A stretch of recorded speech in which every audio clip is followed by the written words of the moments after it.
Bonjour et bienvenue sur ce nouveau podcast qui s'appelle Ma jument veut un poulain. C'est un sujet qui me tient à cœur, que je voulais partager avec vous depuis longtemps et que j'ai jamais pris le temps de faire pour de multiples raisons. Et aujourd'hui, j'aimerais pouvoir vous apporter ma couleur par rapport à ce sujet. Peut-être que vous avez déjà entendu des personnes vous dire « ma jument veut un poulain ». Peut-être que si vous êtes vous-même un professionnel ou quelqu'un qui fait de la communication animale, vous avez déjà peut-être traduit cette phrase chez une jument qui souhaiterait avoir un poulain. Avant de commencer à partager mon avis, ma vision propre, moi, des choses, je tenais à prévenir que ça va peut-être en déranger plus d'un et qu'il y en a peut-être certains qui vont se sentir touchés, visés par ma façon de voir les choses. Je voulais vraiment vous partager le fait que le but du jeu pour moi, à travers ce partage, c'est vraiment de pouvoir apporter ma pierre à l'édifice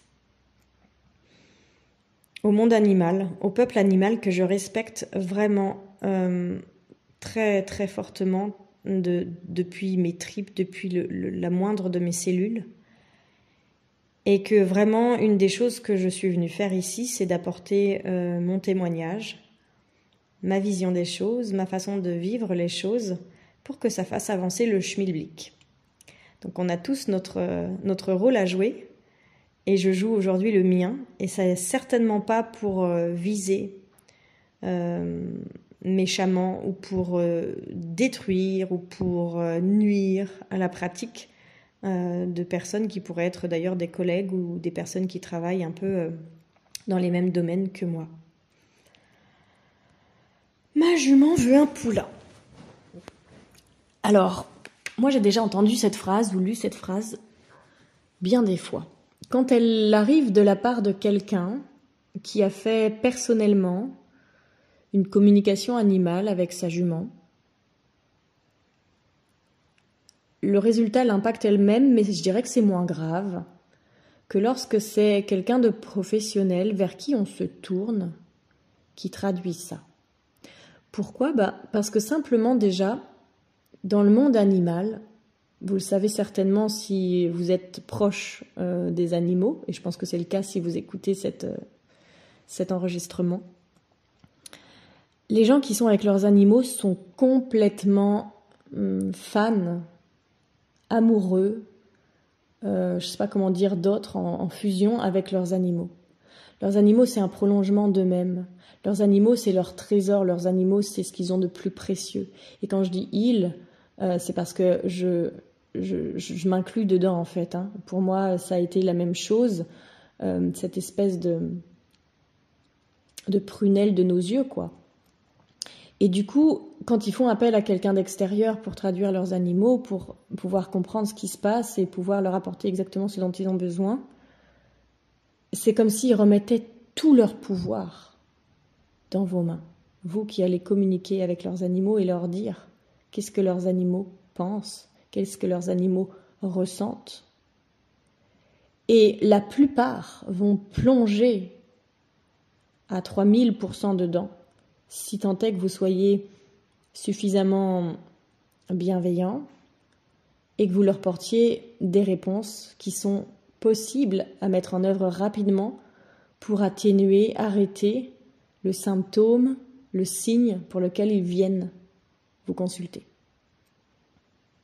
Ce qui veut dire que vous pouvez leur dire un truc complètement, je sais pas, j'ai pas d'exemple qui me viennent, mais peu importe ce que vous allez dire, ils vont s'en investir et rentrer dedans vraiment avec tous les impacts que ça peut apporter, avec toutes les conséquences que ça va devoir porter. Alors quand il s'agit de savoir si mon cheval préfère tel ou tel tapis de sel ou truc ou machin, j'ai envie de dire c'est pas bien grave, si on se plante, on se plante. Mais quand il s'agit de la santé, quand il s'agit d'un poulain, ce qui veut dire que c'est la santé de la jument, mais c'est aussi la responsabilité d'un être qui s'en vient, qui va venir, là, c'est pas la même limonade.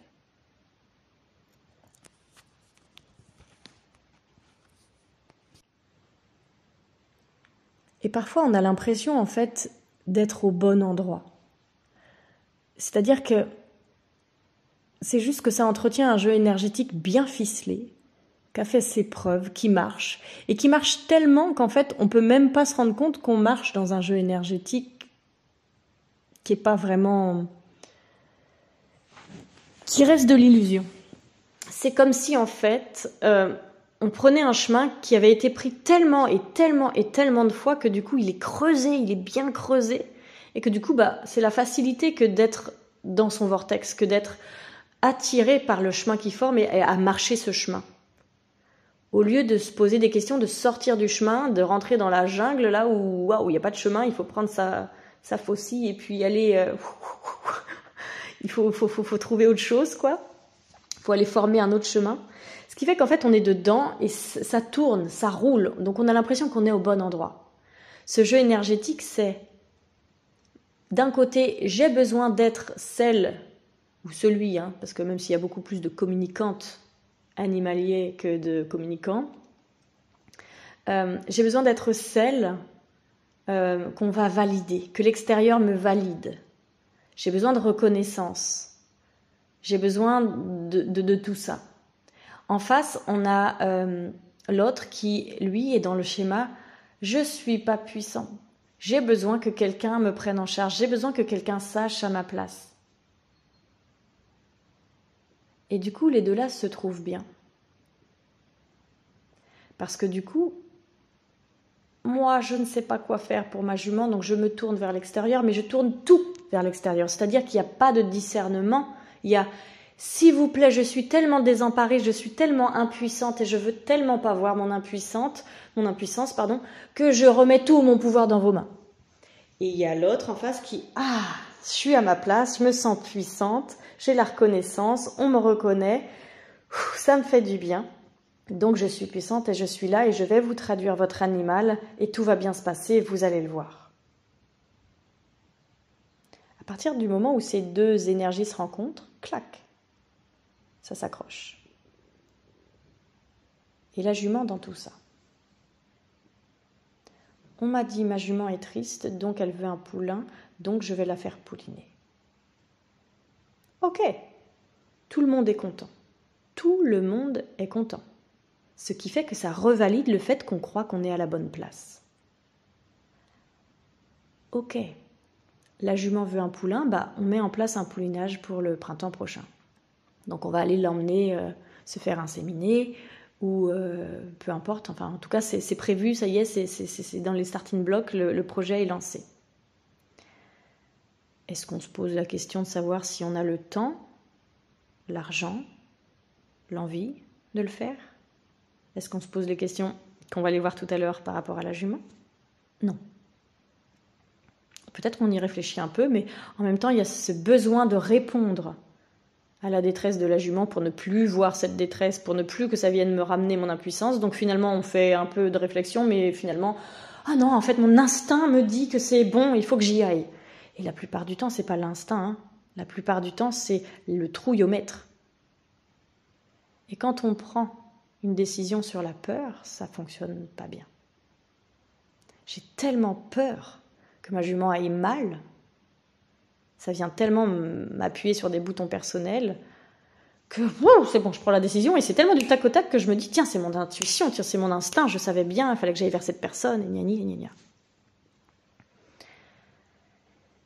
Et puis on sait qu'on est au bon endroit parce que depuis qu'on a dit à la jument c'est ok, on t'a entendu, on t'a compris, et puis on va du coup mettre ça en place, je vais aller à la recherche du mâle idéal pour ce poney, tu vas voir, c'est génial. Du coup, il y a tout le monde qui va bien. Parce que du coup, la jument, elle est comme un peu soulagée. Donc, elle va un peu mieux, elle mange un peu plus. Enfin voilà, il y a un truc qui a bougé. Du coup, forcément, par effet cascade, la gardienne, elle se sent « Ah, j'ai fait ce qu'il faut, je suis une bonne gardienne, donc je me sens bien moi aussi. » Et la communicante animalière « Ah, je suis une bonne professionnelle, j'ai bien traduit, regarde, ça marche. Je vais même pouvoir partager mon témoignage et du coup, je vais avoir un encensement.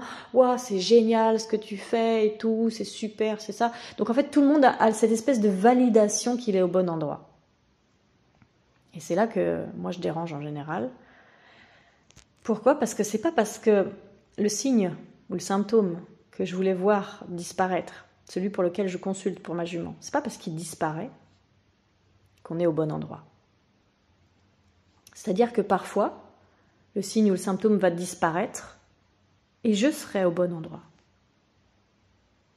Parfois, le signe ou symptôme ne va pas disparaître et je serai quand même au bon endroit.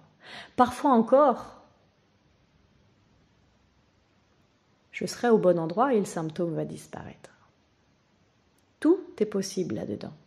Mais si on s'arrête à cette barrière-là, cette limite, que je travaille bien égale le symptôme disparaît, alors on n'est pas au bon endroit. Il faut ouvrir la limite, il faut repousser le champ des possibles.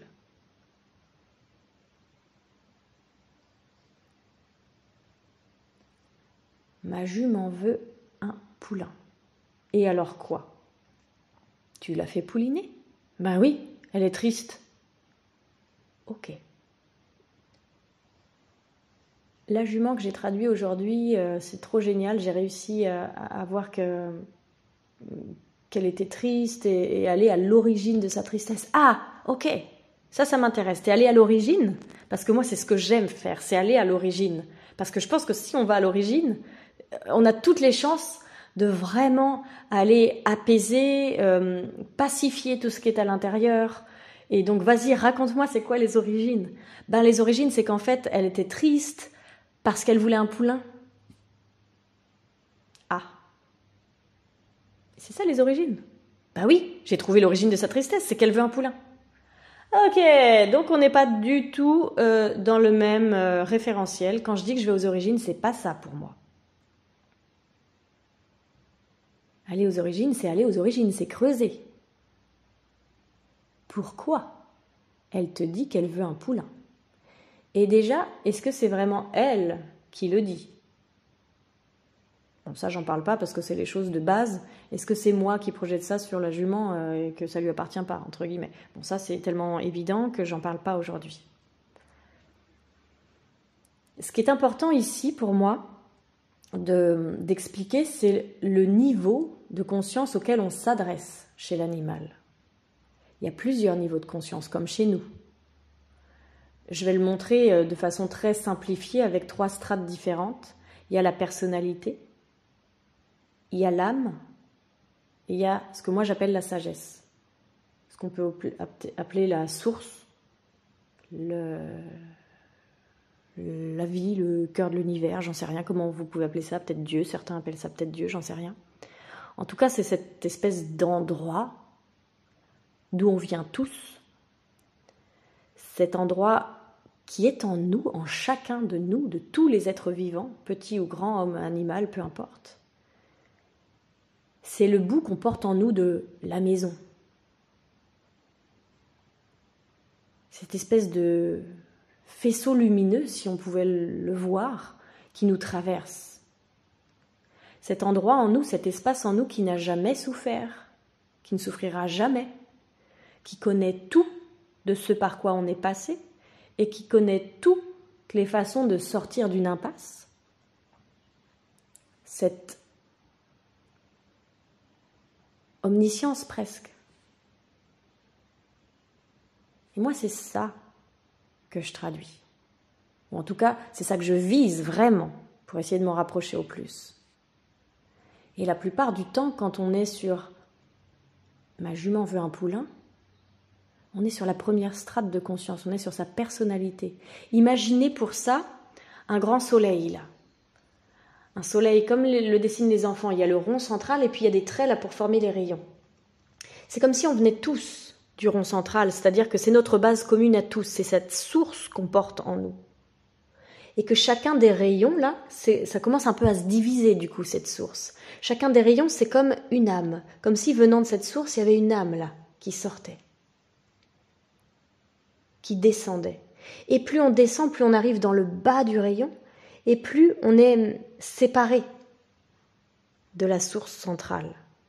Mais on y a toujours accès, le rayon il n'est pas coupé de la source. C'est juste que l'entonnoir s'est resserré. Et quand on est tout au bout de la pointe, là, on est la personnalité. C'est-à-dire que moi, la Sabrina, si je remonte dans mes strates de conscience, je peux remonter un peu le rayon et j'arrive sur mon âme. C'est-à-dire que mon âme, c'est pas juste Sabrina. Ça peut être Sabrina, Brigitte, Jean-Joël, Bérénice. Elle peut être venue en 1400, elle peut être venue en 2000, elle peut être venue... voilà. Et donc ça, c'est mon âme. Je peux toucher mon âme et donc c'est là que je peux commencer à aller voir un peu mes vies antérieures, mes vies parallèles, si je crois à toutes ces choses-là. Et si je remonte encore une strate supplémentaire, j'arrive à ma sagesse. C'est ça qui m'intéresse, moi, d'aller traduire. La sagesse, cet endroit d'où on vient tous, cet endroit qui a toutes les réponses, qui connaît tout et tout le monde. Parce que si je m'adresse à la sagesse pour traduire ma jument, je vais avoir les vraies réponses pour aller voir les origines de sa tristesse. Alors, ma jument veut un poulain parce qu'elle est triste. Ok, moi je ne vais pas aller demander à ma jument pourquoi elle est triste. Je vais aller demander à la sagesse de ma jument pourquoi elle est triste. Parce que si je vais demander à ma jument ce qui ne va pas, comme si en fait tout simplement elle pouvait me parler, comme si c'était une adulte et qu'elle avait la parole et que du coup elle pouvait me dire bah tiens tu vois je me sens pas bien, j'aurais besoin de ça ou de ça ou de ça. Ok, peut-être que là elle va me dire en effet bah ouais je suis triste quoi, j'ai un vide à l'intérieur là, j'ai trop envie d'un poulain. Mais comment on fait à ce moment-là? Si moi je fais toujours cette comparaison, c'est avec mon enfant. Mon enfant, il est pas bien, là, il pleure. Et puis, j'arrive pas à savoir pourquoi il pleure. Alors, je lui demande, mais qu'est-ce qu'il y a? Je suis triste. Ok. Mais tu aurais besoin de quoi? Qu'est-ce qui ferait du bien, là, à ta tristesse? Ça va pas être un poulain pour lui, mais qu'est-ce que ça va être? Oh, je sens, maman, qu'aujourd'hui, j'ai besoin de manger que des Kinder Bueno. Ah ouais? Ça te ferait du bien, ça? Ouais. Ok. Bon, bah, si ça te fait du bien, moi, ça me fait du bien. Parce que du coup, je te vois plus triste, donc ça me rend plus triste, donc je vais aller t'acheter des Kinder Bueno. Je vous assure que pour moi, c'est la même chose. Et je suis persuadée que vous trouvez ça abracadabrantesque quand je vous parle de l'enfant qui va manger ses Kinder Bueno. Par contre, ça ne vous dérange pas pour la jument qui veut un poulain. Pourtant, ça implique quand même de faire venir une vie. Ça implique quand même beaucoup de choses, beaucoup plus que de manger des Kinder. Vous savez, moi je fais vraiment cette différence-là entre une communication animale de première conscience et la traduction de sagesse que j'ai mis en place parce que justement, moi ça ne me parlait pas du tout, cette communication animale de première conscience. Et je fais vraiment le lien avec ce parallèle qu'il existe aussi pour les bébés, puisque moi je suis traductrice de bébés. Et du coup, le lien qu'il existe entre la coco, c'est ce qu'on appelle la communication connectée, qui permet aux parents d'aller communiquer avec leur bébé, et la parole au bébé, ce pourquoi j'ai été formée, et que j'ai un petit peu reformé, un petit peu empreint de ma propre couleur, qui fait qu'aujourd'hui j'appelle ça de la traduction de sagesse, la traduction de bébé. La différence, c'est que la coco, elle est plutôt faite pour les parents, pour des petites choses du quotidien. Par exemple, là, mon bébé, il est tout chafouin, il fait que de pigner, et je le sens pas très bien. C'est normal, hein, voilà, ça arrive dans la vie des bébés tous les jours. Je vais utiliser la coco pour savoir de quoi il aurait besoin. Est-ce que tu veux qu'on aille au parc? Parce qu'en fait, moi, je pense qu'il a besoin de prendre l'air, je l'aurais bien mis dans sa poussette et on va aller au parc. Et ça me dit non.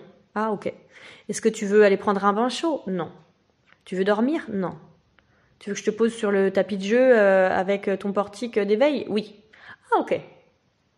Ping, on le pose sur le tapis avec son truc d'éveil là, et il est content. Heureusement qu'on avait la coco, on va se dire. Sauf que la coco, du coup, elle a ses limites, elle va servir pour ce genre de choses là, de petites choses du quotidien. Mais si mon enfant maintenant était, je sais pas, moi je le sentais profondément triste, il pleure très souvent. Beaucoup plus que ce qui semble être normal ou acceptable pour un bébé. Et puis, il mange pas, il dort pas bien, il prend pas de poids. Est-ce que je vais utiliser la coco? Non. On va aller voir une strate au-dessus. Parce que ce n'est pas sa personnalité qu'on veut traduire ici. Comment tu te sens? Est-ce que vous pensez sincèrement que le bébé, il sait ce qui se passe vraiment en lui? Nous, les adultes, déjà, quand on est dépressif ou qu'on a un fond, une tristesse latente, on ne sait même pas pourquoi. Alors comment est-ce que lui, il pourrait savoir? Mais pour nos animaux, c'est la même chose. Ok, il y a un petit truc du quotidien qui la chiffonne, là ta jument elle est au pré, elle fait que de taper du pied, il y a un truc qui va pas, qui l'agace. Ok, fais une communication animale, et là tu vas savoir, et là ça va s'arrêter en fait, parce que si, en tout cas si tu es au bon endroit, si tu arrives à vraiment être en communication avec ta jument, et c'est génial pour ça la communication animale de premier ordre, de première conscience. Mais si c'est je sens ma jument qui est pas bien là. Ça fait un moment que ça dure. Même une de mes clientes, je me rappelle, ça fait 10 ans. Elle a connu sa jument, elle était comme ça. C'était justement une jument qui voulait un poulain. Si ça fait longtemps que tu la sens bizarre, triste, un peu apathique, je sais pas, tu sais pas exactement ce que c'est, mais ça fait un moment que c'est comme ça. Si tu traduis sa personnalité, elle peut te dire à ce moment-là, ah ouais, j'ai besoin d'un poulain. Et c'est là qu'on est au mauvais endroit. Il faut aller voir plus haut. Il faut aller voir pourquoi, c'est quoi cette tristesse, aller aux origines, mais pour de vrai cette fois-ci. Alors qu'est-ce que ça pourrait être, aller aux origines, si on ne traduit pas sa personnalité, si on traduit sa sagesse? Ok, sagesse là de la jument, je m'adresse à toi. C'est quoi qu'il y a derrière? Alors déjà, je vais aller voir si elle est vraiment triste. Parce que ça, c'est mon interprétation. Je vois qu'elle est triste, elle est abattue, ceci, cela. Ouais, on ne sait pas. Ne lui prêtons pas quelque chose qui pourrait nous appartenir. C'est notre interprétation de ce qu'on voit. Donc, c'est quoi les faits concrets qu'on voit? Elle est abattue, elle est ceci, cela. Ok. Alors, je demande, moi, à la sagesse de la jument. C'est quoi qu'il y a derrière ces signes-là? C'est quoi l'émotion? Est-ce qu'on est sur de la tristesse? Oui. Ah, ok, on est sur une tristesse. Moi, à aucun moment, ça va me dire qu'il faut qu'elle ait un poulain. À aucun moment. Pas si en tout cas le poulain c'est un besoin de combler quelque chose. Qu'est-ce qui se passe? En fait, il y a comme une zone de vide, il y a comme une solitude. Ok, il y a une solitude. Donc là, si on avait été plus bas dans les étages, ça aurait dit solitude égale, pour combler cette solitude, je fais venir quelqu'un, je fais venir un poulain, et puis voilà, c'est génial. Moi, je suis pas là, j'ai même pas encore, j'ai pas du tout d'image de poulain ou de quoi que ce soit. Je sais qu'il y a une solitude, je sais qu'il y a un vide. Moi, je le ressens à l'intérieur de moi. Je sais où il est situé, du coup, je dis, ah ok. Donc du coup, dans la zone basse, là, le bas-ventre, voire peut-être même l'utérus, le bas du dos, il y a comme un courant d'air, il y a comme quelque chose de froid, de vide, de triste. Hein, c'est très, très, très étrange. Moi, j'ai déjà cette sensation-là. Peut-être que le communicant animalier l'a aussi, et du coup, il se dit, ah, elle a envie qu'on habite son utérus, donc elle veut un poulain. Auquel cas, mamma mia, là c'est le pire, c'est l'interprétation, c'est la projection du communicant animalier qui se greffe sur la sensation. Alors là, je crois que pour moi, c'est ce qui est le pire, quand on interprète. Faut pas avancer trop vite, faut pas vouloir aller trop vite parce qu'on se plante. Ok, donc là, il y a comme un genre de vide. Alors on va les creuser. Est-ce qu'elle a déjà pouliné et que ça se serait mal passé? Est-ce qu'elle a eu une opération chirurgicale de cette zone? Est-ce qu'elle a perdu des poulains justement? Non, ça me dit rien. Ou je sais pas, j'ai pas les infos, ceci là. Ok. Moi je vais aller demander à la sagesse de la jument. À qui appartient là cette sensation? À qui appartient cette tristesse-là qui est comme combinée à un vide énergétique, à un froid, là, au niveau de cette zone de l'utérus, du bas-ventre, de l'arrière-main? Est-ce que c'est à toi que ça appartient? Et souvenez-vous que ce n'est pas à la jument que je demande, c'est à sa sagesse. Est-ce que c'est que à toi? Non, c'est pas que à moi. Est-ce que c'est quelque chose qui appartient à l'extérieur? Oui. Est-ce que c'est quelque chose qui appartient que à l'extérieur? Non. Ok, donc c'est quelque chose qui est en commun. C'est quelque chose que elle porte et que quelqu'un d'autre porte. Et puis peu à peu, ok, ça appartient aussi à sa gardienne. D'accord. est-ce que ça m'appartient à moi aussi? Et ça, c'est juste méga important de savoir, nous, le professionnel là, qui entrons en contact avec cet animal, de quoi ça vient parler de nous, ce qu'on est en train de mettre en mots? De quoi ça vient parler de nous? Parce qu'il y a toujours un miroir pour tous les intervenants, le client, le gardien du client et le professionnel. Auquel cas, moi je demande toujours, ok, je vois l'écho là qui est avec moi sur cette zone, j'en sais rien, peu importe, un truc qui est en rapport avec moi, si je suis amenée à traduire ça, c'est qu'il y a quelque chose, je vois quelle part de moi est mise en jeu, ou je ne suis pas encore consciente de ce qui se passe, mais je suis consciente qu'il y a un effet miroir. Est-ce que je suis vraiment en capacité aujourd'hui de pouvoir traduire cette jument comme ce sera le bon pour elle, malgré que j'ai une implication quelque part là-dedans? Oui, ok, je continue. Non, ok, merci d'être venu vers moi, mais je ne peux pas travailler pour vous, sinon je ne serai pas juste. Sinon, je vais être en mode projection. C'est comme si c'était un dossier qui m'appartenait, qui était encore trop présent chez moi, que je n'avais pas encore accompagné, et que du coup, j'allais comme projeter tout ça sur votre animal, donc je préfère m'abstenir. En admettant que ça nous dise oui. Ok, ça nous dit oui, j'ai l'autorisation de continuer.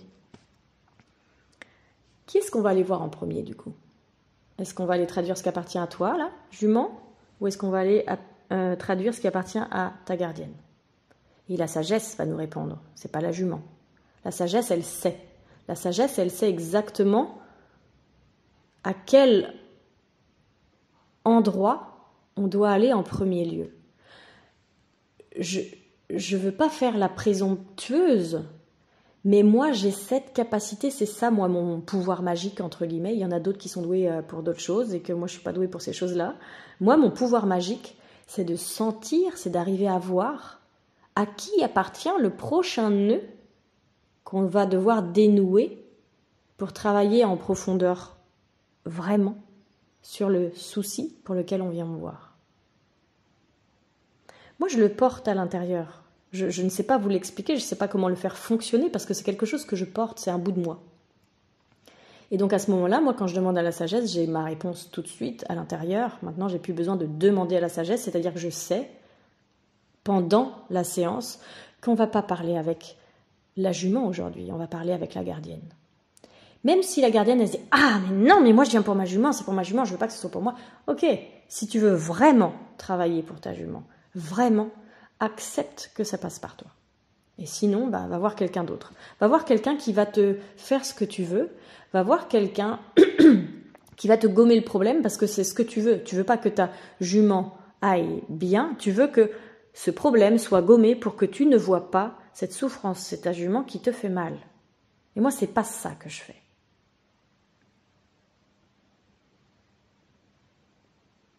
Ok, on se met en chemin. Donc moi, j'appelle ça le parcours. Une séance après l'autre, on voit qui a besoin d'être traduit pour vraiment installer une base solide. Et on va aller voir qu'est-ce qui appartient du coup à la gardienne. Et ça peut être tellement de choses. Tout comme qu'est-ce qui m'appartient à moi. À la fin de la séance, si j'ai eu le droit de traduire, je vais aller faire un petit flashback, là, de me dire, ok, qu'est-ce qui dans la séance parlait de moi? Et est-ce que tout ça c'est ok pour moi? Est-ce qu'il y a des choses qui viennent me titiller, de me dire, tiens, il y a un petit truc qui bloque encore là chez toi, tu pourrais peut-être aller visiter ça. Et si j'ai pas eu l'autorisation, c'est de me dire, ok, c'est quoi là, moi, mon lien avec ce truc d'énergie, là, de froid dans l'utérus, de vide, de solitude, de besoin de... Quel est le lien avec la maternité? Quelle est ma place, moi, en tant que maman? Est-ce que je suis maman et que j'ai des difficultés à l'être? Est-ce que j'aurais voulu être maman et puis finalement je peux pas l'être? Ou est-ce que j'ai pas du tout envie d'être maman et je trouve pas ça normal? Ou bien quel est mon lien à ma mère? Ou bien quelle était ma place dans l'utérus de ma mère? Il y a tout ça comme possible. Et c'est la même chose chez le gardien ou la gardienne. ok, c'est quoi mon histoire personnelle qui peut avoir un impact là sur ma jument? Et ma jument, du coup, qui porte ça pour moi. Je me rappelle là de cette personne là dont je vous ai brièvement parlé, qui voyait sa jument triste là depuis au moins 10 ans et qui avait fait plein de trucs et qui me demandait toujours plein de conseils, plein de trucs, mais qui venait pas en séance. Elle voulait pas s'investir, elle venait toujours me demander des trucs et je lui donnais ce que j'avais comme info qui me venait spontanément, mais j'allais pas non plus aller creuser hors cadre de la séance. Et à chaque fois que je lui disais quelque chose, non, elle le refusait parce que c'est pas ça qu'elle voulait. Elle voulait pas avoir à se remettre en question. Elle voulait vraiment quelqu'un qui fasse un soin à sa jument et que ça s'arrête, quoi. Je veux un soin. C'est d'ailleurs pour ça que je fais très attention et que mes soins sont complètement différents de ce que je faisais avant quand j'ai commencé. On n'est pas là pour gommer simplement. Enfin, pas moi en tout cas. Et du coup, elle venait et elle repartait, elle revenait, elle repartait. Et au bout de 5 bonnes années, je pense, elle a fini par prendre un rendez-vous parce que justement, sa jument avait pouliné, parce que sa jument lui avait dit qu'elle voulait un poulain, et que ça n'avait absolument rien arrangé. C'est-à-dire que ça a été très difficile pour sa jument. Déjà, il y a eu 2 tentatives qui ont échoué, le poulain n'avait pas pris. Ensuite, ça a vraiment été... Elle a eu un soin énergétique qui a fait que ça a pris, puisque c'était un soin qui était là pour faire prendre, mon Dieu, l'embryon, pour que ça puisse vraiment marcher. Donc, ce n'était pas un soin pour lever les blocages qui font que ça ne marche pas et avoir du coup les réponses et les choses sur lesquelles se poser des questions et les choses à accompagner pour que ça se passe. C'était comme... C'est pas parce qu'en fait c'est un soin énergétique que c'est plus doux que de prendre un médicament. Le soin énergétique, il n'est pas là pour empêcher d'obtenir... il n'est pas là pour forcer à obtenir le résultat qu'on veut. Moi, je trouve que c'est vraiment très dangereux, justement, de faire ça. Parce que les gens se disent, elle fait du soin énergétique, donc c'est qu'elle doit être ouverte au monde subtil, donc ça me va. Mais non, il y a beaucoup de dérives là-dedans aussi. C'est pas du tout respectueux de l'intégrité énergétique de la jument que d'aller faire un soin pour que le poulain prenne. Si le poulain prend pas, c'est qu'il y a une raison. Qui appartient au poulain, à la jument, à la gardienne, peu importe, il y a quelque chose. Bon, bref. Finalement, la jument était gestante. Et sa grossesse, entre guillemets, je sais pas comment on dit d'ailleurs pour une jument, c'est pas très bien passé. Elle la vivait pas très bien, d'ailleurs elle prenait pas de poids, c'est comme si elle le cachait un petit peu. Elle avait comme des accès de tristesse plus fortes. Il y avait un moment où ça allait mieux, puis c'était d'un coup il y avait la tristesse qui revenait. Après, quand son poulain était là, c'était pareil, c'était dur pour elle d'être avec son poulain. Elle était comme paumée, des fois agressive pour le mettre à l'écart. Enfin, il y avait des choses assez difficiles en fait. Et le poulain était là, puisque du coup, elle avait fait des pieds et des mains pour garder le poulain, cette personne, puisque du coup, voilà, sa jument voulait un poulain, donc il fallait le garder.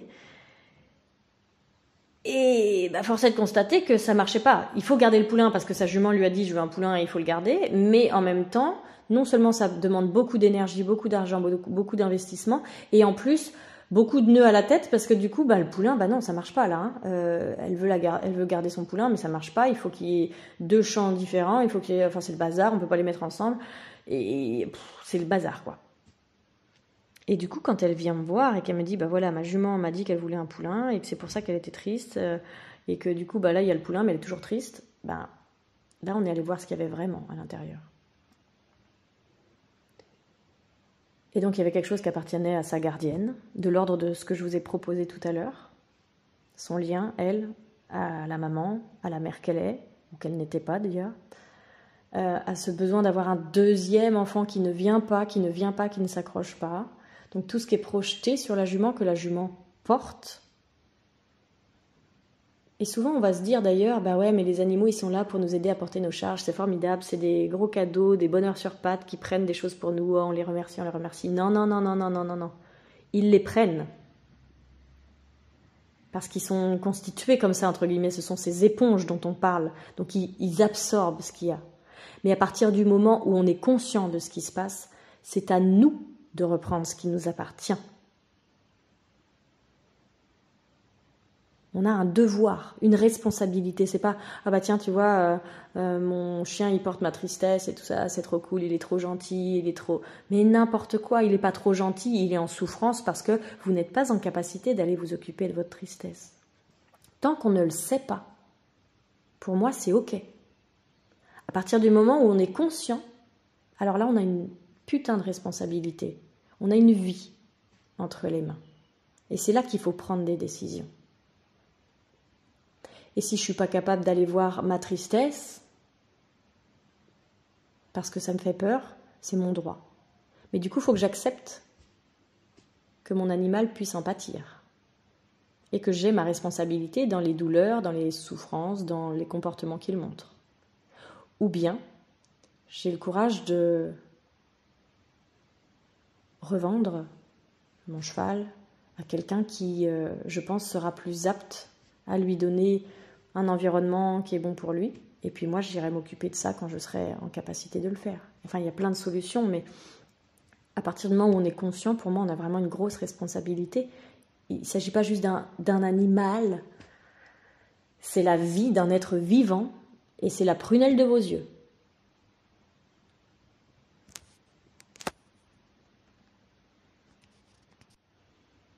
Et donc on a commencé, puisque en questionnant cette sagesse de sa jument, on a commencé par s'occuper de la gardienne, qui avait encore des résistances, qui disait mais oui, mais je veux pas travailler sur moi là maintenant, ma priorité c'est ma jument, j'ai pas beaucoup d'argent, je veux mettre cet argent pour ma jument, moi ça va, je m'en sors quoi. Ok, alors si tu veux vraiment travailler pour ta jument, ce que moi je vois aujourd'hui, c'est qu'il faut passer par toi. Si vraiment ce que tu veux, c'est travailler pour aider ta jument. Est-ce que c'est vraiment ça que tu veux? Est-ce que c'est vraiment travailler pour ta jument et soulager ta jument, ou est-ce que c'est juste gommer ce que tu vois chez ta jument? C'est quoi que tu veux pour de vrai? Ok, d'accord, je veux bien faire un essai. Ok. L'essai fut fructueux. On a travaillé sur des choses assez difficiles, qui ont bougé. Et là, tout de suite, mais vraiment tout de suite, dans les quelques minutes qui ont suivi la fin de la séance, petit à petit, il y a comme une lumière qui est revenue sur la jument, comme un genre de pétillement. Ça se voyait même dans sa posture, dans ses yeux, dans son port de tête. Et là, c'est arrivé tout de suite après. Mais il y a des fois où ça n'arrive pas tout de suite après. Et souvenez-vous, il y a aussi des fois où ça arrive tout de suite après et où ça ne veut pas dire que c'est terminé et qu'on était au bon endroit. Donc là, moi, j'ai observé, j'ai noté, j'ai pris note de ça, en me disant, ok, voilà comment ça réagit quand on fait ça. On verra pour la fois d'après. Pendant les 3 jours qui ont suivi cette séance, c'est resté comme ça chez la jument. Par contre, chez la gardienne, c'était un peu coton-coton. C'est-à-dire que, waouh, elle s'est dit, d'accord, maintenant je sens. Comme si elle avait récupéré sa charge. Comme s'il y avait vraiment eu un transfert de la jument vers la gardienne. Et elle se dit, elle qui était en train de me dire, mais moi ça va, je gère, je veux pas qu'on s'occupe de moi, je veux qu'on s'occupe de ma jument. Bah là, elle disait, en fait, je veux bien qu'on s'occupe de moi. Parce qu'elle prenait vraiment conscience dans son corps, dans ses tripes, de ce truc qu'elle portait et de cette réalité dont elle voulait presque se couper parce que c'était trop fort et que du coup, c'était sa jument qui portait. À ce moment-là, du coup, on a fait une 2e et une 3e et une 4e séance pour la gardienne. Au fur et à mesure, cette espèce de brillance là de la jument, elle la gardait de plus en plus longtemps. C'est-à-dire qu'au début, ça a duré 3-4 jours et puis après, il y a eu comme un genre de nouveau transfert. Ça allait mieux pour la gardienne et la jument devenait un petit peu plus apathique, même si pas autant qu'au départ. Et au fur et à mesure d'aller visiter ces dossiers, dans l'ordre où ils venaient, à la vitesse où ils venaient, qui était la juste bonne vitesse pour chacun des protagonistes présents, au fur et à mesure, la jument et la gardienne se sont posées dans une sorte de sérénité intérieure, chacune. Plus aucune ne transvasait dans l'autre en fait. À un moment donné, mais c'était plusieurs mois après qu'on ait arrêté la dernière séance, j'ai un nouveau coup de téléphone pour me dire c'est revenu. Je la trouve encore, pas comme avant, mais ça tend à retourner vers ça, donc je t'appelle tout de suite. Je veux qu'on aille voir. Et alors que la gardienne s'apprêtait à devoir travailler sur elle autre chose, à ce moment-là, on a vu que c'était la jument qui avait vraiment quelque chose à partager. Et là, on a traduit la jument et on n'a pas traduit sa personnalité, encore une fois. On est allé traduire sa sagesse. Donc ça ne nous a pas dit « j'ai encore ce vide à l'intérieur et j'ai besoin d'un poulain ». Ça nous a dit, ça nous a raconté un petit peu la vie de cette jument quand elle était petite. Et le sevrage difficile qu'elle a eu avec sa maman trop tôt. Et ce besoin en fait de trouver quelqu'un pour s'occuper d'elle, parce qu'en fait elle était toute petite là dans un champ avec d'autres poulains plus vieux qu'elle, mais encore poulains aussi. Il y avait juste un vieux poney qui était là pour essayer de faire nounou, mais qui en fait faisait ce qu'il pouvait, et puis c'était pas suffisant, c'était pas ça dont elle avait besoin, cette petite pouliche. Et du coup, c'est comme si ça avait créé une détresse. Maman, où es-tu? J'ai besoin que tu t'occupes de moi. Et du coup, c'était une charge énergétique qui se jouait au niveau de la zone maman, donc de la zone utérus chez elle. Donc ça parlait même pas de son utérus à elle, ça disait pas qu'elle avait eu un poulain et que ce poulain-là était parti et qu'elle avait une mémoire à cet endroit-là qu'il fallait nettoyer ou quoi que ce soit. Ça parlait de son lien à sa mère, à elle. Et du coup, elle, c'est comme si elle émettait cette détresse de « je cherche quelqu'un qui doit s'occuper de moi, je cherche quelqu'un qui doit s'occuper de moi ». Et du coup, qu'est-ce qu'elle l'avait attiré à elle? Elle avait attiré à elle la fréquence de sa gardienne qui est « je cherche quelqu'un de qui m'occuper, je cherche quelqu'un de qui m'occuper, parce que je veux pas m'occuper de moi, c'est trop souffrant à l'intérieur, donc il faut que je sois très occupée avec l'extérieur ». C'est ce qui explique pourquoi cette gardienne avait parmi ses animaux, donc elle avait des chats, des chiens et des chevaux, tous ces animaux avaient un problème. Il n'y en avait pas un qui était juste bien, portant. Tous, alors c'était pas des trucs énormes, mais c'était des trucs chroniques. Il y en avait un qui faisait de l'emphysème, il y en avait un autre, c'était son pied. Enfin voilà, ils avaient tous un truc, parce qu'en fait, du coup, il fallait qu'elle s'occupe de l'extérieur pour ne pas sentir cette souffrance intérieure. C'était son schéma. Ce qui fait qu'elle s'était trouvée là-dessus. Mais elle s'était trouvée sur des blessures. Et aujourd'hui, pour rétablir l'équilibre qui est le bon pour chacune, il s'agit qu'on aille voir chacune de leurs blessures. Et voir si après, une fois que chacune est de nouveau verticale, que l'une n'a pas besoin qu'on s'occupe d'elle à outrance et que l'autre n'a pas besoin de s'occuper des autres à outrance, est-ce que ça matche toujours? Ou est-ce que, en fait, leur couple ne marche que s'ils sont sur leurs souffrances respectives? Auquel cas, c'est porteur pour personne. Pour l'évolution, c'est pas porteur.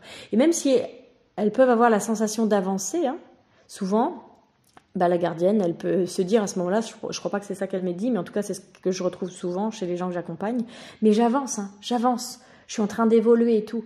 Non, en fait, c'est ce truc dont je vous parlais au début, c'est cette espèce de cercle dans lequel on tourne. Moi, je vois comme si c'était un vélo qui était posé sur un manège, et qu'en fait je pédale, donc j'ai vraiment l'impression d'avancer, sauf que le manège en fait il tourne en rond, c'est pas moi qui le fais tourner, c'est que ça tourne. Et ça c'est le schéma dans lequel vous êtes, ce schéma connu, ce schéma qui a été parcouru tellement de fois qu'il est tellement dur déjà de le voir, mais en plus d'en sortir. Et moi ma capacité, ma espèce de magie personnelle, c'est de voir ce schéma et de voir les intrications de ce schéma entre les différents membres du système, que ce soit l'humain et son animal, que ce soit l'adulte et son enfant, l'adulte et son conjoint, l'enfant et son frère. Qui a le prochain pas à faire pour que ce qu'on voit et qui est souffrant et qui est difficile ici, là, puisse s'arrêter? C'est quoi le message qu'on a tous à comprendre? Donc, quand j'entends ma jument veut un poulain, pour moi, c'est pas possible en fait. J'arrive pas. Ça coince. Alors il y a des fois où j'ai entendu, je me rappelle d'une fois où j'ai entendu ça et où ça m'a pas coincé. Et c'était pas ma jument veut un poulain. C'était je sens que ça va être bon pour ma jument là, de la faire pouliner. Et en fait c'était comme un genre de... C'est comme si la personne, qui était d'ailleurs qui est une personne qui est très très très en lien très facilement avec ses chevaux, mais avec toutes les personnes, tout le vivant même. C'est comme si elle avait senti cet appel intérieur, cet appel qui est plus un appel sauvage, de c'est le moment pour moi là de pouliner, comme si c'était ce... Vous savez, les juments, tout comme tous les animaux, ont ce programme de reproduction pour la survie de l'espèce. Et c'est comme si, à ce moment-là, cette personne entendait que c'était l'appel de « ok, on y va ». Et que dans le contexte où elle était, c'était possible, puisqu'elle était dans un élevage de chevaux, pas sauvages, mais en tout cas qui sont vraiment dans un lieu très grand, où ils sont très proches de leurs besoins primaires, leurs besoins grégaires, le troupeau, le mouvement, voilà tout ça. Et du coup, elle sentait cet appel dans cette jument en particulier. Elle se dit, ok, là, elle va pouliner. Et c'est pas la même chose, c'est pas du tout la même chose. Mais ça peut exister en effet.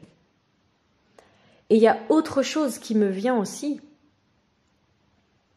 C'est les personnes qui derrière vont me dire,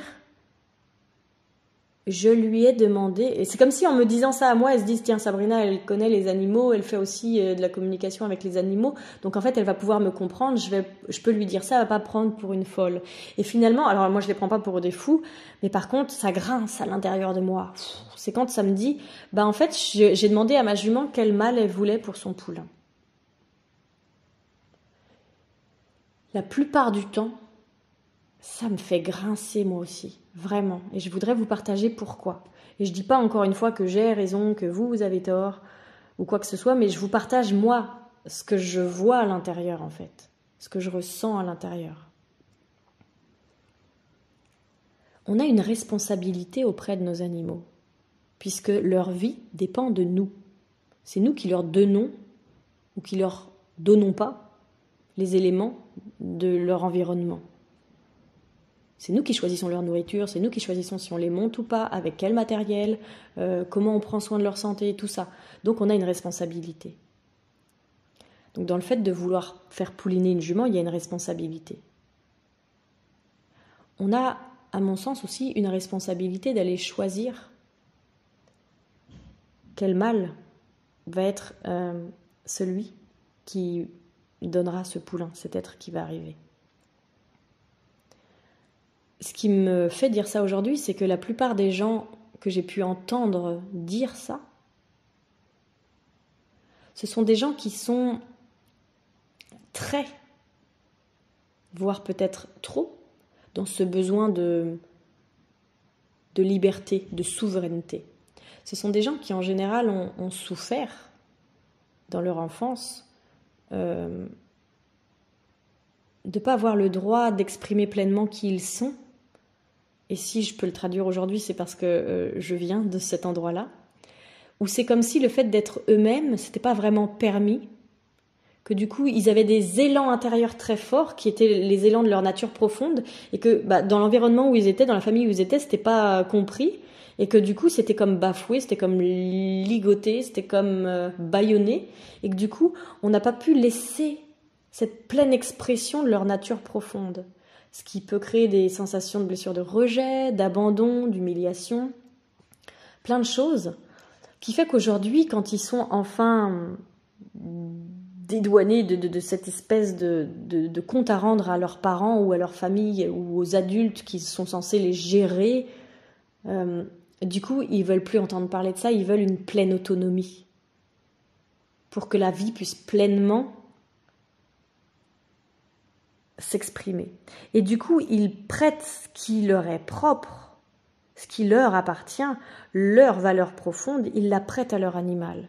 Je ne veux pas être celle qui va décider pour mon animal au risque de me tromper et de du coup tronquer un bout de son élan de vie intérieure. Donc c'est elle qui va choisir. Tu veux un poulain ou t'en veux pas? Ok. Tu veux quel mâle? Celui-là ou celui-là?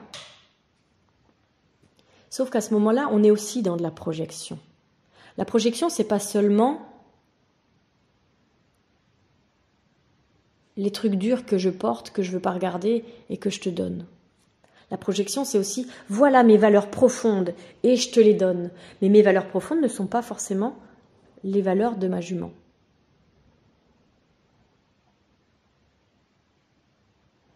Et moi, je fais le parallèle, encore une fois, avec les enfants. Parce qu'il y a un gros parallèle entre les enfants et les animaux. Et je me rappelle d'une de ces clientes qui est venue me voir pour son petit qui était vraiment pas bien, qui pleurait tout le temps, qui allait même se cogner la tête contre le sol quand il n'arrivait plus à s'arrêter de pleurer, qui pouvait même trembler, qui dormait pas bien. Bon bref, elle venait me voir pour faire une traduction de son bébé. Enfin son bébé, oui c'était un bébé quand même, il avait 1 an et demi je crois.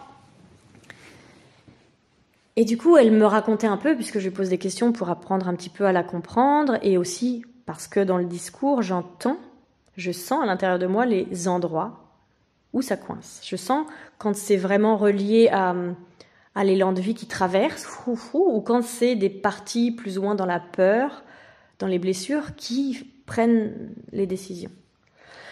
Et du coup, elle me disait qu'elle voulait absolument que son petit soit dans l'autonomie, que c'était vraiment une valeur qu'elle voulait lui apprendre à avoir confiance en lui.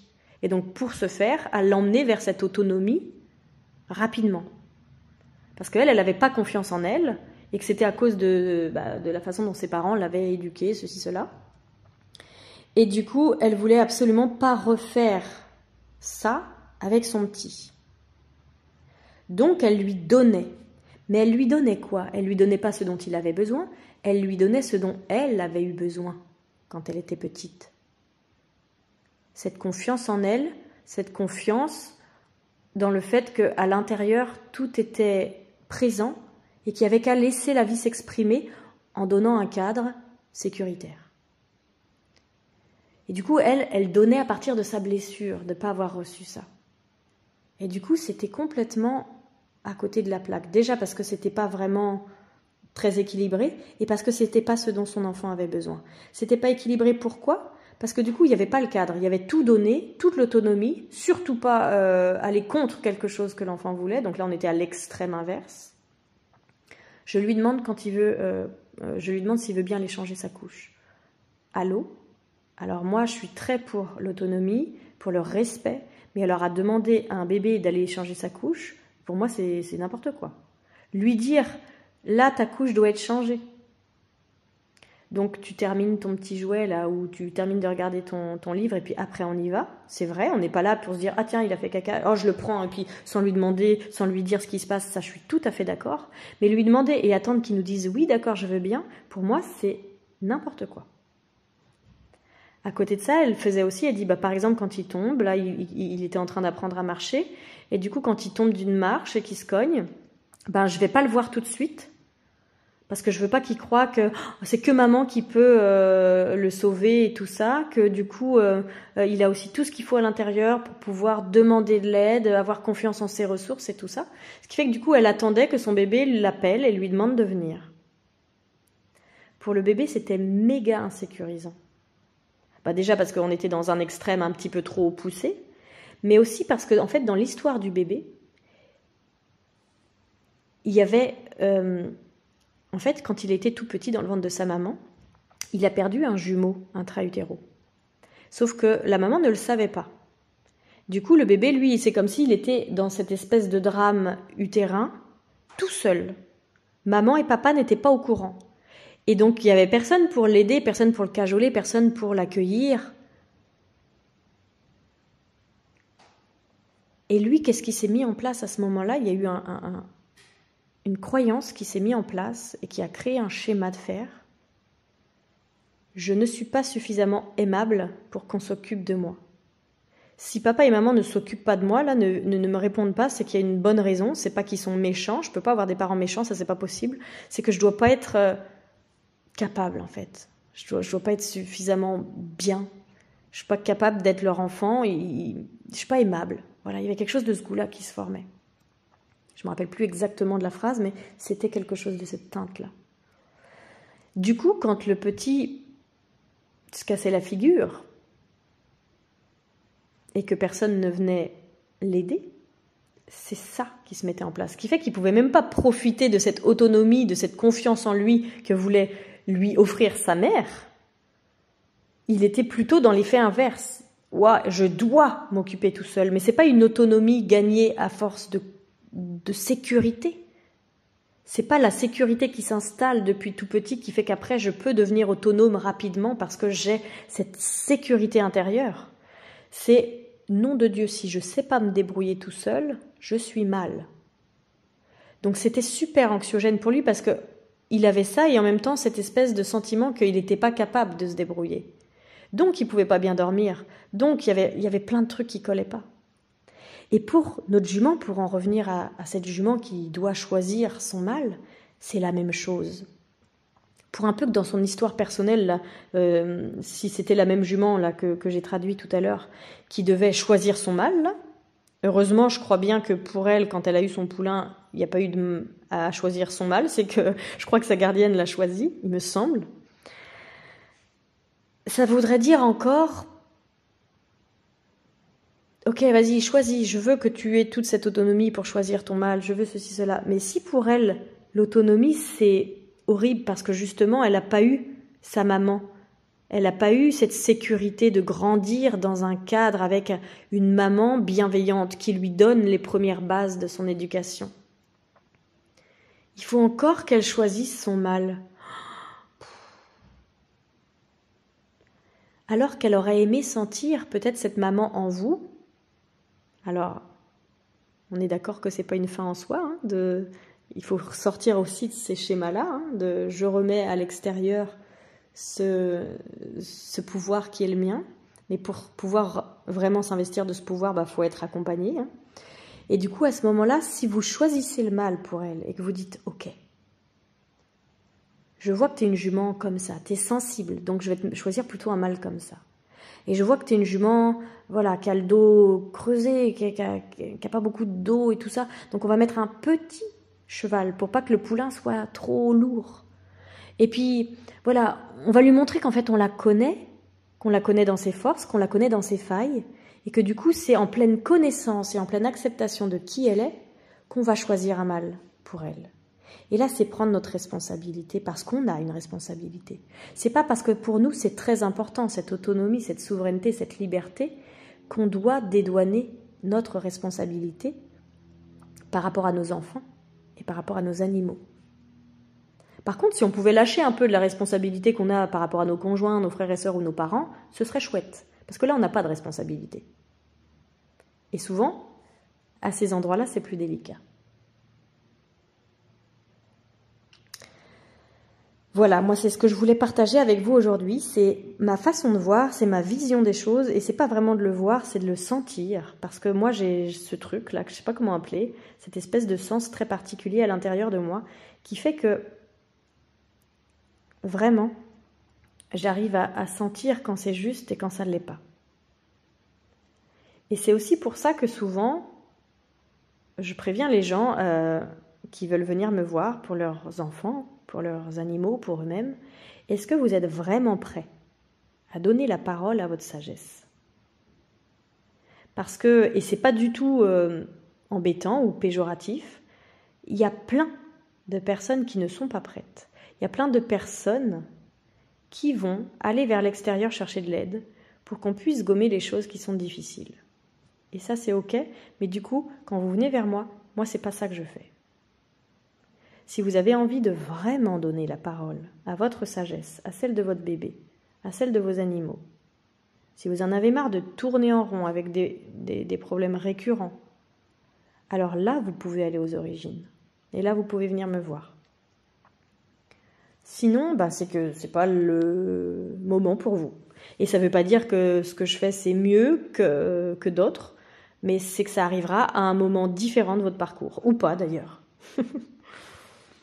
Mais j'ai besoin aussi de partager, moi, cette vision des choses que je garde depuis trop longtemps, en fait, que je partage vraiment à peu de personnes, très sporadiquement, parce que j'ai pas envie, en fait, d'être cette personne qui va déranger, cette personne qui va déconstruire les gens qui sont autour de moi. Les gens qui viennent en consultation me voir, j'ai aucun souci, parce que du coup, ils viennent pour ça. Dans mon entourage, si on est amené à discuter, il y a certainement beaucoup de choses que je ne vais pas exprimer. Parce que c'est pas le moment, parce que c'est pas le cadre, parce que c'est peut-être pas à votre demande non plus. Mais du coup, je me dis, ces choses que je vois à l'extérieur, si je peux pas les exprimer en face à une personne parce qu'elle me l'a pas demandé, je peux très bien l'exprimer comme ça, à travers un podcast, parce que les personnes qui vont être elles aussi concernées par ces mêmes thèmes et qui sont peut-être elles en demande d'avoir ces informations et qui sont peut-être prêtes à les recevoir, ça peut leur servir. Et si ça leur sert, ça va servir le monde animal, le peuple animal, et voilà tout ce que je souhaite. Voilà, je vous dis peut-être à bientôt pour un futur podcast.